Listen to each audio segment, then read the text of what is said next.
Nunca voy a olvidar la semana previa a mi cumpleaños número 40. Andrés, mi esposo. Parecía más atento que de costumbre. Cada noche repetía la misma frase mientras me daba un beso fugaz en la mejilla. Prepárate, Nat. Este año tu regalo te va a volar la cabeza. Yo sonreía, dejándome llevar por esa ilusión que solo se siente cuando una cree que quien tiene al lado todavía recuerda lo que te hace feliz. Después de 17 años de matrimonio, pensé que quizás era un esfuerzo por reconectarnos, un intento de recuperar la chispa que, aunque no lo admitiera en voz alta, llevaba tiempo debilitándose. Por eso, la mañana de mi cumpleaños me desperté esperando escuchar el ruido familiar de la cafetera, oler el pan recién tostado, o incluso sentir alguno de los pasos apresurados de Sofía y Samuel corriendo por el pasillo para sorprenderme. Pero lo único que encontré fue silencio. Un silencio tan profundo que, al principio, pensé que todavía era demasiado temprano. Miré la hora en mi celular, casi las 8. Andrés jamás se levantaba tan temprano sin hacer ruido. Me incorporé despacio, con una sensación inexplicable en el pecho. El lado de Andrés en la cama estaba frío. Completamente frío, como si hubiera salido horas antes. Me puse la bata y caminé hacia el pasillo esperando ver la luz encendida en las habitaciones de los niños. Empujé primero la puerta de Sofía. La cama estaba hecha con una perfección que no correspondía a una adolescente de 15 años. El closet, casi siempre desordenado, estaba vacío. Sin ropa. Sin su chaqueta favorita. Sin su mochila de colegio. Un pulso inquietante comenzó a martillarme en las sienes. Fui a la habitación de Samuel. Igual de impecable. Igual de vacía. Sus zapatos deportivos, los que usaba todos los días, no estaban en el estante. Abrí el baño compartido. 3 cepillos de dientes faltaban del vaso. 3. Tragué aire, como si necesitarlo pudiera ayudarme a entender lo que estaba viendo. Intenté convencerme a mí misma de que debía haber una explicación razonable. Tal vez Andrés planeaba una sorpresa. Tal vez se habían levantado temprano para prepararla. Tal vez. Pero cada tal vez chocaba contra el mismo muro invisible. Algo no encajaba. Nada encajaba. Bajé a la cocina esperando encontrar algún rastro, un plato usado, una taza de café, lo que fuera. Pero la cocina estaba impecable. Como si nadie hubiera tocado nada desde la noche anterior. La nevera mostraba los ingredientes que Andrés había comprado para prepararme el desayuno especial que me había prometido. Todo en su lugar. Intacto. Me apoyé en la isla de la cocina intentando regular mi respiración. Era mi cumpleaños. Mi casa. Mi familia. Y, sin embargo, me sentía como una extraña recorriendo un escenario abandonado. Fue entonces cuando escuché un sonido que partió en dos el silencio, la notificación de mi celular vibrando sobre la encimera. Lo tomé sin pensar. Era una alerta de Instagram. Y mi corazón, sin que aún supiera por qué, empezó a latir como si presintiera que nada volvería a ser igual. Deslicé el dedo sobre la pantalla sin pensar. Todavía intentando entender por qué una simple notificación podía hacerme temblar. Abrí Instagram esperando encontrar un mensaje de felicitación. Tal vez alguna foto vieja que alguna amiga hubiese subido. Pero lo que apareció no tenía nada que ver con eso. Era una imagen que me atravesó como un cuchillo helado. Allí estaban. Mis hijos. Mi esposo. En Dubái. Sofía sonreía con esa alegría juvenil que yo siempre asocié con sus tardes de voleibol. Samuel levantaba las manos, emocionado, como si estuviera viviendo la aventura de su vida. ¿Y Andrés? Andrés sostenía una copa dorada, mirando a la cámara con una expresión satisfecha, orgullosa, casi triunfal.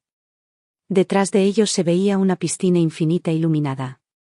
Palmeras perfectamente alineadas y una vista que solo puede provenir de un hotel de lujo. Pero lo peor no era la imagen.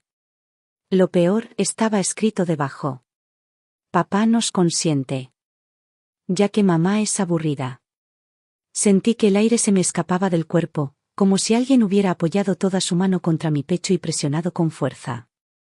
Leí la frase 1, 2, 3 veces, esperando que no fuera real, que mis ojos estuvieran jugando alguna mala pasada. Pero no. Ahí estaba. Pública. Visible para todo el mundo. Y firmada con un corazón por Sofía. No, no puede ser.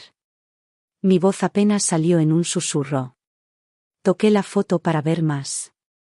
Era un carrusel. En la segunda imagen, los tres estaban en primera clase, sonriendo bajo las luces cálidas del avión. Andrés sostenía un menú elegante, Sofía posaba con un jugo de naranja, Samuel hacía un gesto divertido con la manta de Emirates. La tercera imagen mostraba una terraza nocturna con vista directa al Burj Al Arab, el hotel en forma de vela que tantas veces había visto solo en documentales. La cuarta era un boomerang de Andrés brindando con Sofía, como si estuvieran celebrando algo, que no incluía a su madre. Que no incluía a su esposa. Mis manos empezaron a temblar. Y, por primera vez esa mañana, me di cuenta de que ya no estaba respirando bien.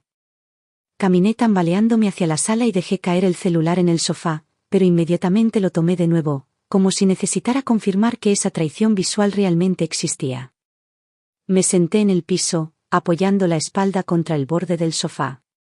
La madera fría bajo mis piernas se sintió como un ancla que me mantenía en este mundo. Todo mi cuerpo comenzó a temblar. Las lágrimas brotaron sin permiso, no en un llanto descontrolado, sino en un goteo continuo, silencioso, humillante. ¿En qué momento dejé de ser parte de mi familia? La pregunta resonó en mi mente con una claridad cruel. Busqué más imágenes en las historias destacadas. Había vídeos cortos, Samuel riendo mientras veía tiburones desde un túnel de acuario, Sofía mostrando su nuevo bikini, Andrés besando su propia copa con un gesto ridículo que yo jamás le había visto. Era como si hubieran construido un mundo entero, sin mí. Y ni siquiera habían intentado esconderlo. Me abracé las rodillas. Sintiendo como la sala de mi propia casa, mi refugio durante tantos años, se transformaba en un lugar extraño, ajeno, casi hostil. Esa mañana, algo dentro de mí se rompió. Y aunque aún no lo sabía, también fue el inicio de todo lo que vendría después. No sé cuánto tiempo pasé sentada en el suelo de mi sala. Cuando finalmente me levanté, fue como si mi cuerpo se moviera por inercia, como si mis pies conocieran un camino que mi mente aún no lograba procesar. Caminé lentamente. Como un fantasma recorriendo un lugar que alguna vez fue suyo, pero que ahora parecía pertenecerle a otra persona. Me detuve frente a la repisa del comedor. Toqué con la punta de los dedos la foto familiar que tomamos en Villa de Leyva cuando Samuel tenía 8 años y Sofía 12. Andrés me abrazaba por la cintura en esa foto. Sonreíamos. Todos. Una sonrisa que ahora se sentía ajena, como prestada de una vida que ya no recordaba. Avancé hacia el pasillo y mis dedos rozaron los trofeos de Samuel, alineados con ese orgullo infantil que siempre lo caracterizó. El mejor defensa sub-12. El espíritu deportivo, premios que celebrábamos juntos cada año. Samuel siempre corría hacia mí después de cada partido, nunca hacia Andrés. Luego entré en el pequeño rincón donde Sofía colgaba sus cuadros y bocetos. Colores vibrantes, pinceladas llenas de vida. Su arte siempre fue un puente entre nosotras. Incluso cuando discutíamos. Toqué una de las telas secas, sintiendo el relieve de la pintura acrílica bajo mis dedos, y me quebré un poco más por dentro. Caminé hacia la sala de televisión. Las mantas de nuestras noches de película estaban dobladas con una precisión sospechosa. Ese detalle, mínimo pero evidente, me hizo tensar la mandíbula. Andrés jamás doblaba las mantas. Sofía tampoco. Samuel menos. Era como si todos hubieran tratado de borrar su rastro, antes de irse. Me senté frente al escritorio familiar donde colgaba el calendario de imanes. Un simple vistazo bastó para que el mundo volviera a desajustarse.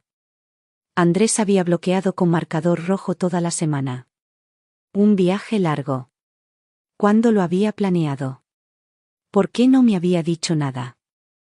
¿Y por qué mis hijos parecían saberlo perfectamente? ¿Planeó irse sin mí desde hace semanas? La pregunta se clavó en mi pecho como una espina fría. De pronto, otra idea atravesó mi mente. Andrés solía trabajar en su oficina del segundo piso hasta tarde. A veces lo escuchaba mover cajones, revisar documentos. En ese momento, todas esas noches cobraron un significado distinto. Subí las escaleras despacio, apoyando la mano en el pasamanos como si cada peldaño me pesara. La puerta de la oficina estaba entreabierta. Entré, dejando que la luz natural del ventanal iluminara el escritorio perfectamente ordenado. Demasiado ordenado. Abrí el primer cajón. Vacío. El segundo. Vacío. Llegué al tercero, cerrado con llave. Probé el cuarto. También cerrado. Mi corazón empezó a latir con fuerza. Andrés nunca cerraba cajones. Nunca. Pasé la mano por la superficie del escritorio, buscando alguna pista. Cualquier señal que explicara ese desconcierto que se estaba transformando en miedo. Algo dentro de mí sabía que la respuesta no iba a gustarme. Pero ya no podía detenerme. Esa mañana había empezado como un cumpleaños, y ahora se estaba convirtiendo en el inicio de una verdad que estaba a punto de estallar. Me quedé un momento frente a los cajones cerrados, con ese presentimiento espeso que se siente justo antes de que la verdad salga a la luz. Abrí el primer cajón superior otra vez, el único que tenía cosas dentro, papeles sueltos, libretas viejas, unos bolígrafos.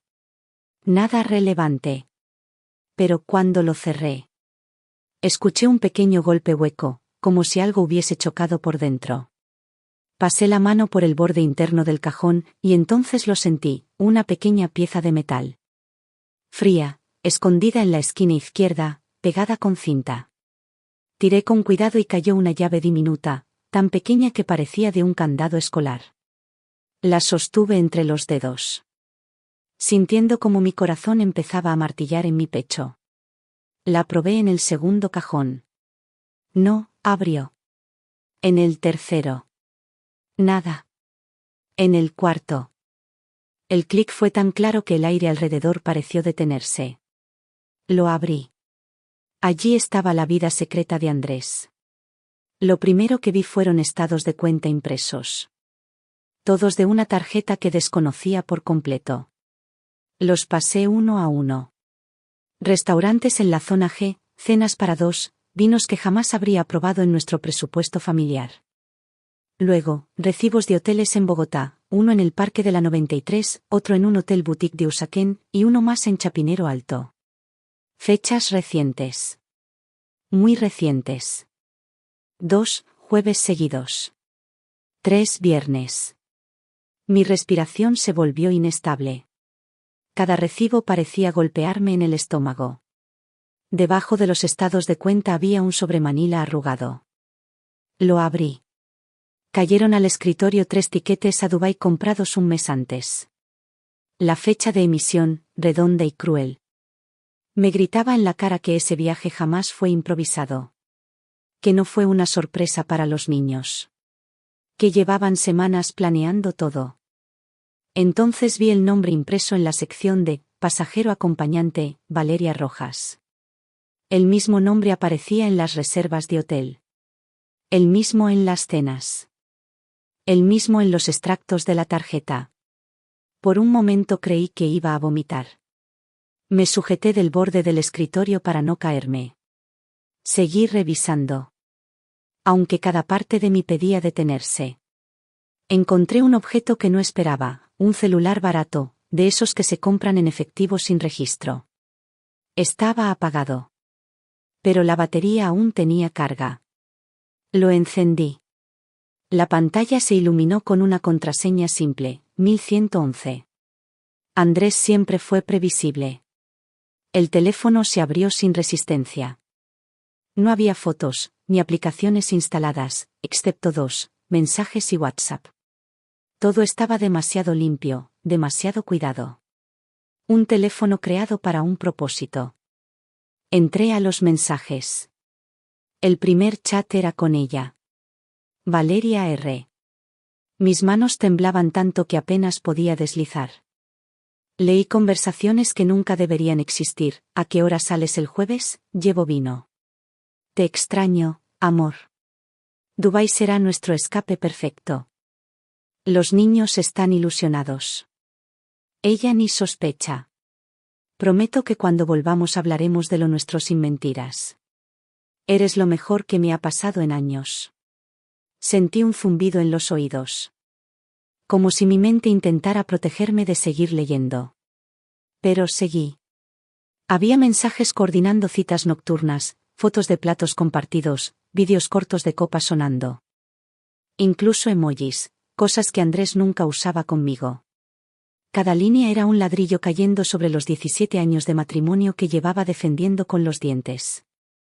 17 años construidos, al parecer, sobre una mentira que estaba frente a mí desde hacía mucho más tiempo del que me había atrevido a aceptar. Cerré el cajón lentamente. Como si eso pudiera detener el derrumbe. Pero ya era tarde. Mi vida, mi familia, mi matrimonio, todo estaba fracturándose ante mis ojos. Me quedé un largo rato sentada en la silla de la oficina de Andrés. Con ese celular barato encendido frente a mí y los tiquetes a Dubái desparramados sobre el escritorio. Era como ver un accidente desde adentro, no podía moverme. Pero tampoco podía dejar de mirar la destrucción. Cada nueva prueba me hundía más en una mezcla insoportable de rabia, incredulidad y una tristeza que me quemaba por dentro. Cuando finalmente pude levantarme, mi mente ya no estaba pensando en lo que había descubierto, sino en lo que aún podía quedar oculto. Andrés era meticuloso. Casi obsesivo con su privacidad, pero también olvidaba que yo conocía sus rutinas mejor que nadie. Y de pronto, como un destello, recordé algo que podría confirmarlo todo.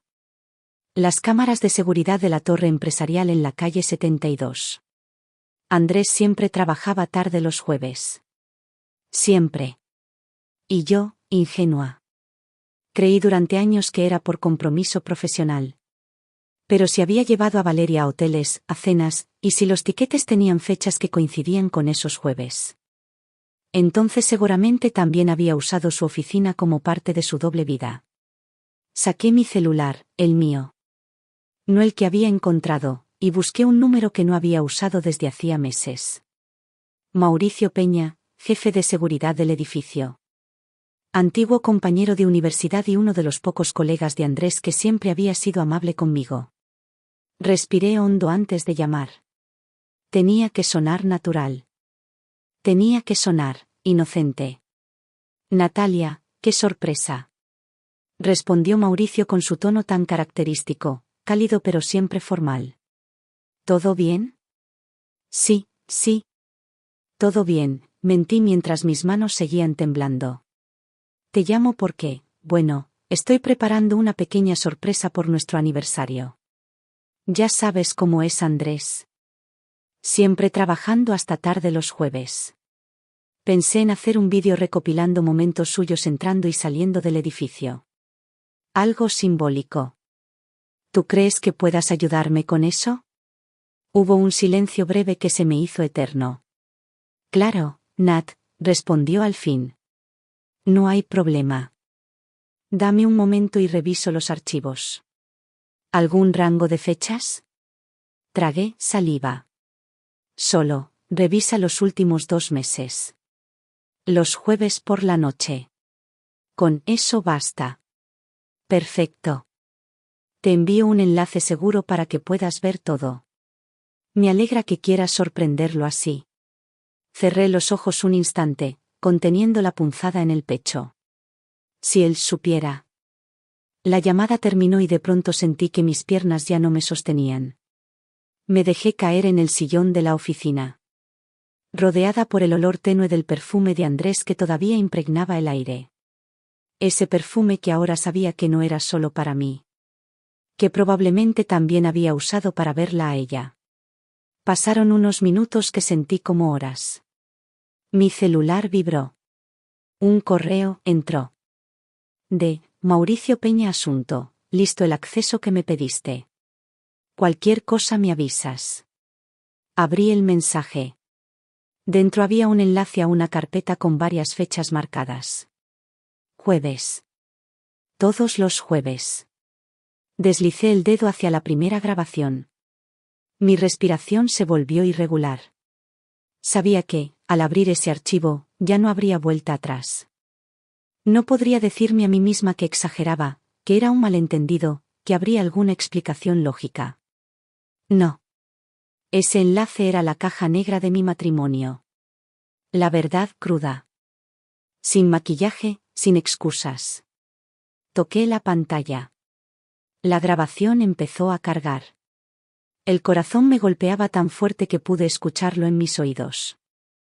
Estaba a punto de ver todo lo que Andrés había hecho mientras yo seguía creyendo que era un hombre fiel.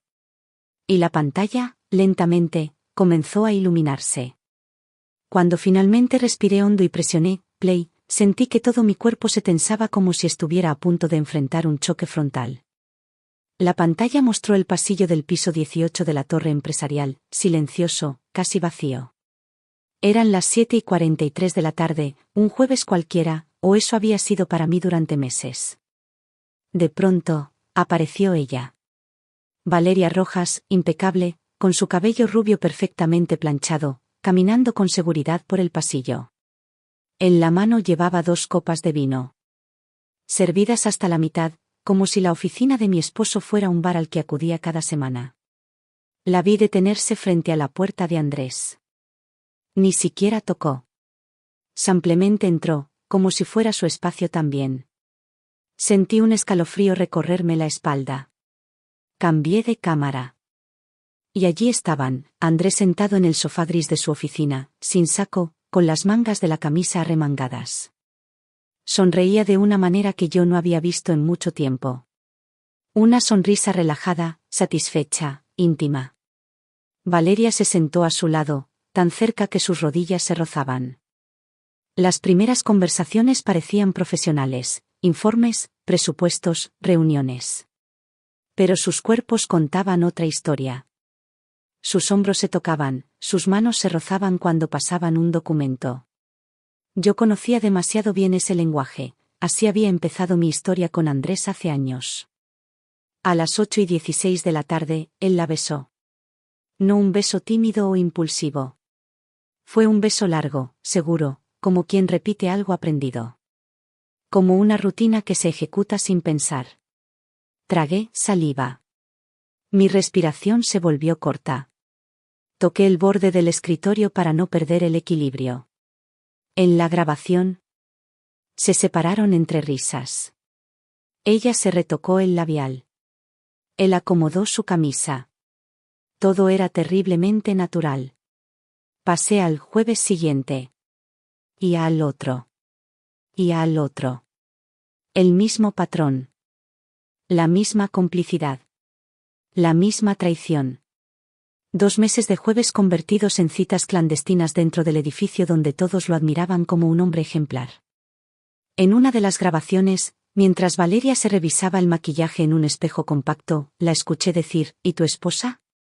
¿No sospecha nada? Andrés soltó una carcajada que todavía siento como un golpe directo al estómago. Ella ni se da cuenta de nada. Hizo una pausa, alzando la copa. Natalia dejó de ser interesante hace años. Sentí como mis manos se transformaban en puños. Cuánta crueldad podía caber en una sola frase. Seguí viendo. En otra grabación. Ella sacó algo de su bolso, una pequeña caja negra.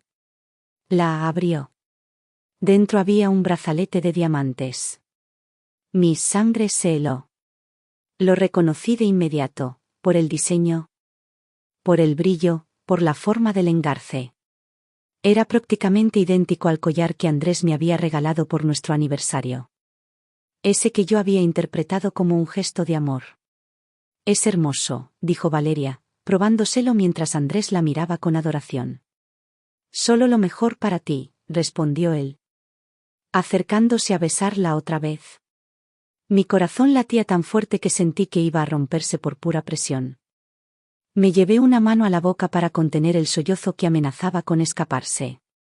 No quería llorar, no todavía. Tenía que terminar de ver. Tenía que entender el alcance total de lo que había hecho. Pasé a la carpeta de accesos del sistema, a los reportes de horas de entrada y salida. Todo encajaba. Todos los jueves, Andrés registraba reunión de cliente, cierre de trimestre, sesión estratégica. Mentiras perfectamente calculadas. Mentiras que yo había creído. Cuando llegué al último vídeo, ya no quedaba espacio para dudas, excusas o esperanzas ingenuas. Habían usado mi confianza como escudo. Habían usado a mis hijos como coartada. Y habían usado mi ausencia para construir una vida paralela mientras yo cargaba con la casa, con las responsabilidades, con la idea ingenua de un matrimonio sólido. Con la calma fría de una abogada que vuelve a despertar en mí, empecé a descargar cada fragmento. Los besos. Las copas de vino. El brazalete. Las frases hirientes.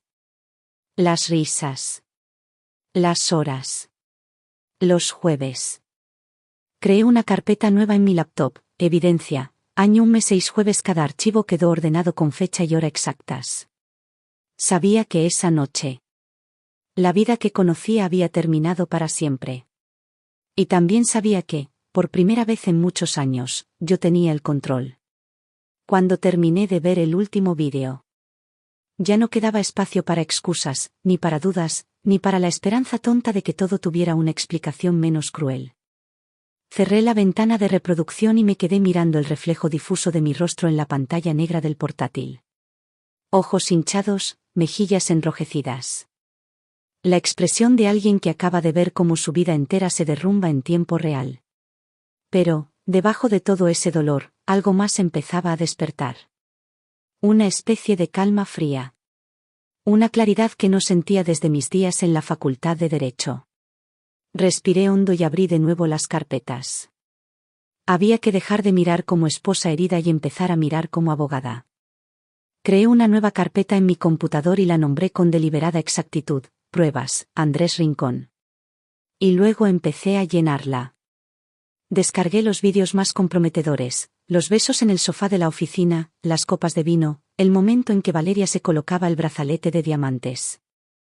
Las frases que aún resonaban en mis oídos. Ella ni se da cuenta de nada, dejó de ser interesante hace años.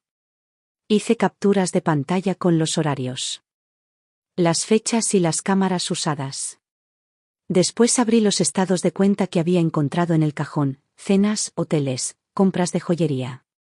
Fui marcando cada gasto que no tenía justificación profesional evidente.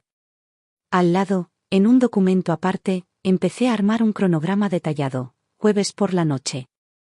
Salida tarde de la oficina, entrada a hoteles, compras de regalos, mensajes en el celular clandestino, todo encajando como piezas de un rompecabezas que jamás debió existir. Mientras armaba esa línea de tiempo, recordé algo que Andrés había mencionado casi con orgullo una vez, la cláusula de moralidad del contrato que todos los ejecutivos de su firma debían firmar. Una política estricta. Según él, diseñada para proteger la imagen frente a grandes inversionistas. Me levanté y volví al cajón inferior del escritorio. Entre manuales de procedimientos y carpetas viejas encontré una copia del reglamento interno y del contrato marco para ejecutivos. Me senté de nuevo frente al computador. Abrí el documento y empecé a leer. No tardé en encontrar lo que buscaba. Una sección completa hablaba de conducta ética, prohibición de relaciones románticas con subordinados directos, uso indebido de recursos de la empresa. Comportamiento que pudiera dañar la reputación de la firma ante clientes. Las palabras eran claras, contundentes, sin margen de interpretación. Lo que para mí había sido una traición personal, para la empresa era motivo directo de despido. Cerré el reglamento. La rabia seguía ahí, ardiendo. Pero ahora tenía dirección. Abrí una nueva ventana de correo electrónico. En el destinatario escribí el nombre que sabía que tenía que escribir, Germán Cifuentes, socio principal. La cara visible de la firma, el hombre que en cada evento hablaba de integridad, transparencia y confianza. Añadí también la dirección general del comité directivo. No iba a permitir que este asunto se perdiera en una bandeja de entrada cualquiera. En el asunto escribí: con exactitud jurídica, incumplimiento grave de normas éticas, Ejecutivo Andrés Rincón. Tomé aire y comencé a redactar. No como esposa despechada. Como profesional. Expliqué. Sin dramatismos, que lamentablemente debía informar sobre violaciones reiteradas del código ético por parte de Andrés Rincón, relación sentimental con su asistente directa. Valeria Rojas, uso de la oficina para encuentros personales fuera del marco laboral, utilización de recursos de la empresa para financiar cenas. Hoteles y regalos sin justificación profesional. Adjunté los vídeos, las capturas, los estados de cuenta y el cronograma. Incluí referencias explícitas a los artículos del reglamento interno que estaba violando. Cuidé cada palabra, cada coma. Ningún adjetivo innecesario. Ningún insulto. Solo hechos. Cuando terminé, releí el correo completo. Era impecable. Podía haberlo presentado ante un tribunal. Miré la hora. Sabía que todos los martes, a las 9:15 de la mañana. Germán se reunía con el comité directivo en una sala donde se prohibía el uso del celular para mantener la concentración en los temas sensibles. Andrés había comentado más de una vez lo aburridas que eran esas reuniones. Esa costumbre, hoy, jugaba a mi favor. Programé mi mente como si estuviera preparando un movimiento quirúrgico. Esperé frente al reloj digital de la pantalla. 9:14. 9:15, en ese momento. Con un clic que me supo a sentencia, envié el correo. Los minutos siguientes se sintieron eternos. Caminé por la casa en silencio, con el celular en la mano. No quería pensar, pero lo hacía igual, en Sofía, en Samuel, en cómo les explicaría todo. ¿En qué cara pondría Andrés cuando se diera cuenta de que, por primera vez en años, no era él quien tenía el control? A los 37 minutos exactos, llegó la confirmación. Un correo automático del departamento de sistemas de la firma, se informaba que el usuario corporativo de Andrés Rincón había sido suspendido de manera inmediata. Con acceso bloqueado a todos los sistemas y a las instalaciones físicas. Me quedé mirando ese mensaje largo rato. Ese fue mi verdadero regalo de cumpleaños número 40. No flores. No joyas. Justicia. Y apenas se estaba empezando. El correo de Germán seguía abierto en mi pantalla cuando mi celular vibró con insistencia. Dudé un segundo antes de mirar la notificación. Andrés Rincón llamando. Lo dejé sonar. 1, 2, 3 veces. Para la cuarta llamada, ya empezaba a escribirme por WhatsApp. Primero, Natalia, ¿qué está pasando? Necesito que respondas. Luego, me bloquearon el acceso a la oficina, ¿tú sabes algo? Después, la ansiedad desnuda, por favor, contesta. Es urgente. Me limité a dejar el teléfono boca abajo sobre la mesa del comedor. Ese día ya había visto suficiente como para seguir escuchando su voz. Mientras el aparato vibraba sin parar, me levanté con una extraña serenidad y fui a buscar una libreta donde hacía años anotaba pendientes del hogar. Comencé a organizar una lista. Esta vez no de compras ni tareas escolares, sino de todo lo que necesitaba hacer antes de que Andrés regresara a Bogotá. Cambiar cerraduras. Congelar cuentas conjuntas. Empacar sus pertenencias. Contactar abogada. Ninguno de esos puntos me tembló la mano al escribirlo. El teléfono seguía vibrando, cada vez más frenético. Era casi irónico. Mientras él me dejaba literalmente sola el día de mi cumpleaños, yo le había escrito, llamado, preguntado dónde estaban. Él no contestó. Él decidió ignorarme. Ahora, la historia simplemente estaba regresando a su dueño. Tomé aire y marqué el número de un cerrajero de confianza. En menos de una hora. Un hombre de uniforme azul estaba cambiando todos los cilindros de las puertas exteriores. Instalando nuevos códigos en la cerradura digital y sincronizando mi huella como único acceso. ¿Algún inconveniente familiar? Preguntó con prudencia. Algo así, respondí sin dar detalles. Cuando terminé con las cerraduras. Abrí el closet del pasillo donde Andrés guardaba sus chaquetas y sus trofeos de fútbol universitario que tanto presumía. Saqué una caja grande y empecé a colocar todo dentro: relojes, fotografías, camisas, documentos. No con furia, sino con método. Cada objeto que guardaba era una prueba silenciosa de que ya no quedaba nada que reconstruir. El teléfono vibró de nuevo. Lo miré.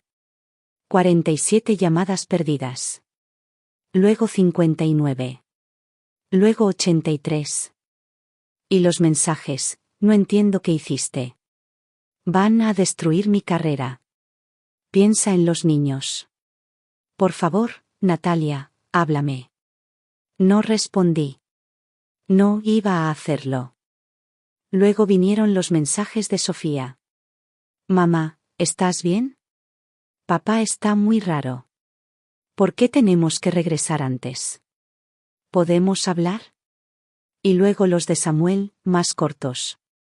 Más infantiles. Papá está gritando, ¿puedo llamarte? ¿Estás en casa? Me dolió verlos escribirme desde el otro lado del mundo sin entender lo que estaba pasando. Pero aún no era momento de romper mi silencio. Ellos habían participado, sin querer, en la mascarada de Andrés. Primero necesitaba protegerlos, y protegerme a mí misma. Respiré hondo y marqué el número de Claudia Beltrán, la abogada que una amiga me había recomendado hacía años, por si alguna vez lo necesitabas. Nunca imaginé que ese día llegaría. Natalia, ¿cuánto tiempo?, saludó con tono cálido. ¿Todo bien? Necesito una consulta urgente, respondí. Es por mi matrimonio. Y por motivos de conducta inapropiada, abandono y posible malversación de fondos familiares. Su tono cambió de inmediato.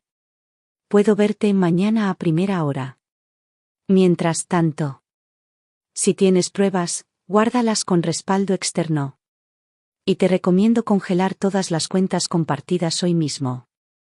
Ya lo hice, respondí, dándome cuenta de que mi voz sonaba más firme de lo que esperaba. Perfecto. Entonces tenemos un punto de partida sólido, aseguró ella.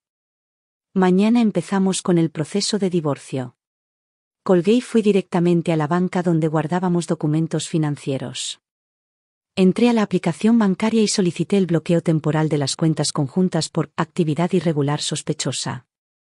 Me pidieron verificar mi identidad. Lo hice sin un segundo de duda. El teléfono volvió a vibrar. 127 llamadas perdidas. Era increíble. Cuando yo necesitaba respuestas, él había volado a Dubái sin mirar atrás. Ahora, sin poder entrar a su oficina, sin acceso a sus cuentas, sin el manto de poder que solía rodearlo, estaba perdido. Me quedé un momento en la sala, rodeada de silencio. Un silencio que, por primera vez en días, no me oprimía. Era un silencio que me pertenecía. Sabía que Andrés y los niños estaban ya en camino de regreso. Sabía que, en algún punto del vuelo, Andrés comprendería que había perdido el control por completo. Pero lo que tal vez no sabía, era que yo no iba a devolvérselo jamás. Porque ese día, y por primera vez en 17 años, el silencio, las decisiones, la casa.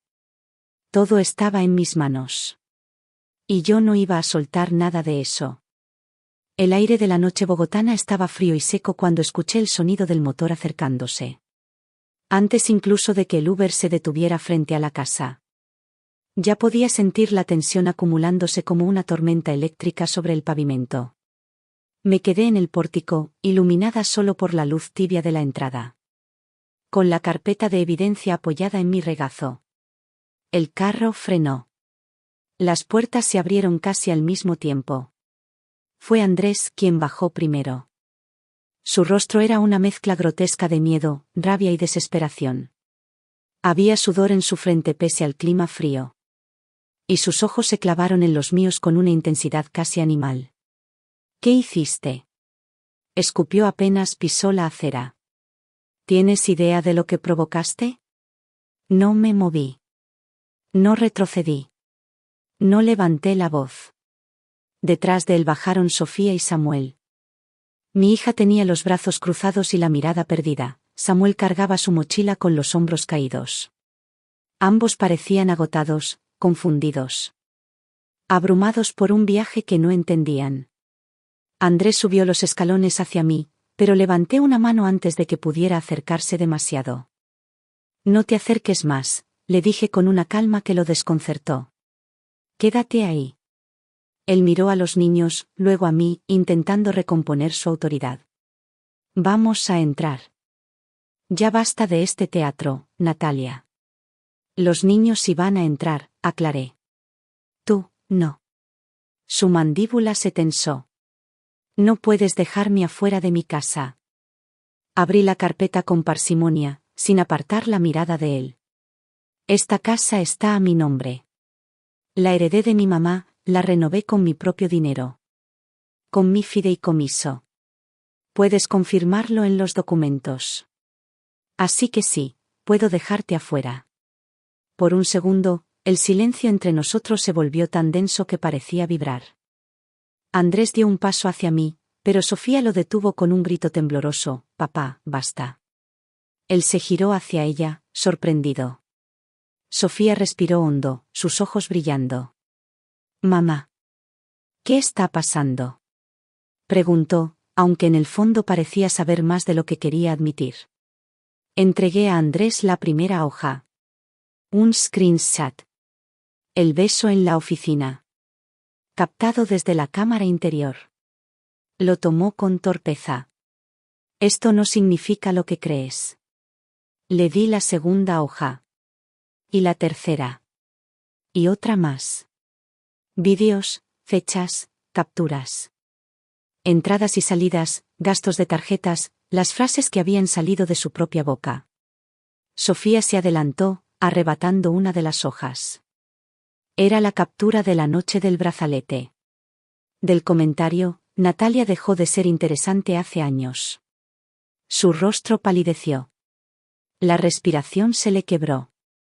Papá, ¿esto es real?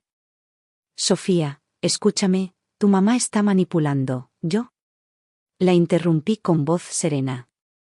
Fuiste tú quien la manipuló para escribir ese caption. El dolor en sus ojos hizo que me temblara un instante el corazón. Tomé otra hoja y se la mostré a ella. Era su publicación de Dubái. El texto hiriente. El comentario que me había aplastado la mañana de mi cumpleaños. Dime la verdad, Sofía, le pedí suavemente. ¿Esa frase la escribiste tú? ¿O tu papá te dijo que lo hicieras? Sofía bajó la mirada. Sus labios temblaron. Y entonces, muy despacio, asintió. Él dijo que sería chistoso. Que tú te reirías después. Pensé que, su voz se quebró, pensé que no pasaba nada. Mamá, perdón. Antes de que pudiera responder, Samuel soltó su mochila en el piso. Corrió hacia mí y me abrazó con fuerza, tan fuerte que casi me hace perder el equilibrio. Yo no quería ir sin ti, ma, lloró contra mi pecho. Te dije que debíamos llamarte, pero papá se enojó. Sentí un nudo inmenso apretarme la garganta. Le acaricié el cabello. Conteniendo las lágrimas solo porque no quería mostrarlas frente a Andrés. Él, mientras tanto, intentaba mantener un hilo de control. Natalia, estás destruyendo a nuestra familia. Entra, conversemos. No frente a ellos. Tú ya destruiste lo que había, respondí, entregándole el último documento. Yo solo estoy mostrando la verdad. Era el vídeo más devastador, él y Valeria planificando Dubái. Él diciendo que yo ni me daba cuenta de nada. Ella probándose el brazalete. Andrés miró la imagen como si lo hubiera golpeado un ladrillo en plena cara. No tenía por qué llegar a esto, murmuró, casi ahogado por su propia respiración. Podemos solucionarlo. Por los niños. Di un paso atrás y abrí la puerta detrás de mí. Sofía. Samuel. Entren. Su casa sigue siendo su casa.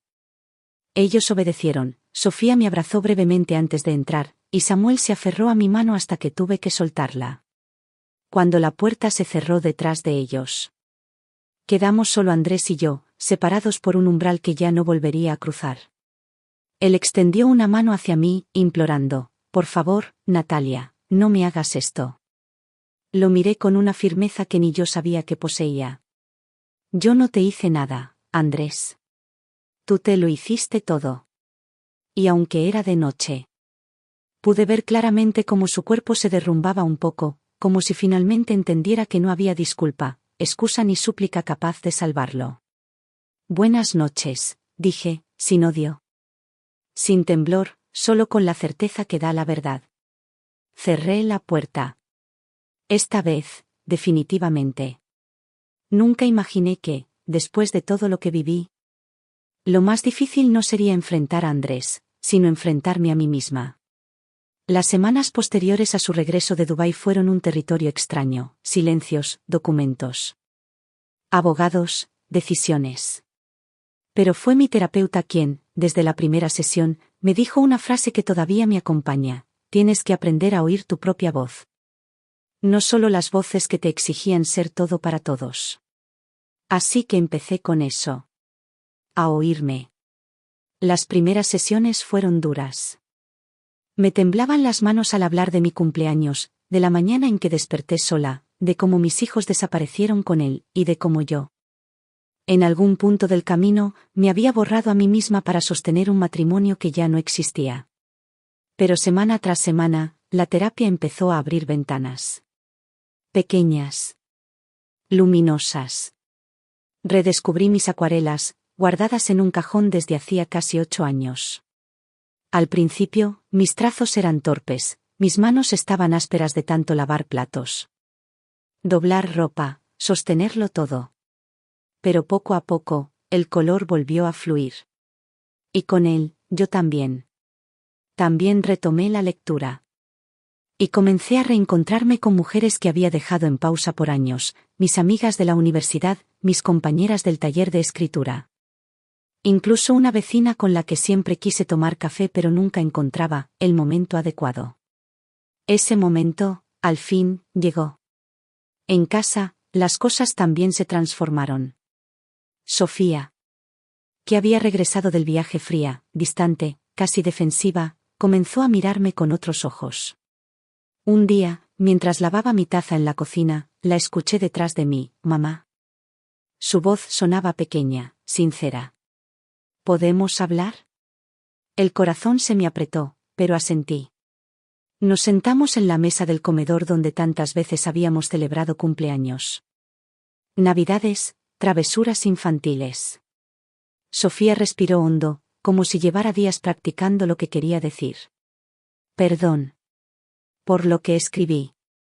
Por lo que hice. Por no darme cuenta de cómo estabas». La tomé de las manos. La verdad es que yo también había cometido errores, silencios, omisiones.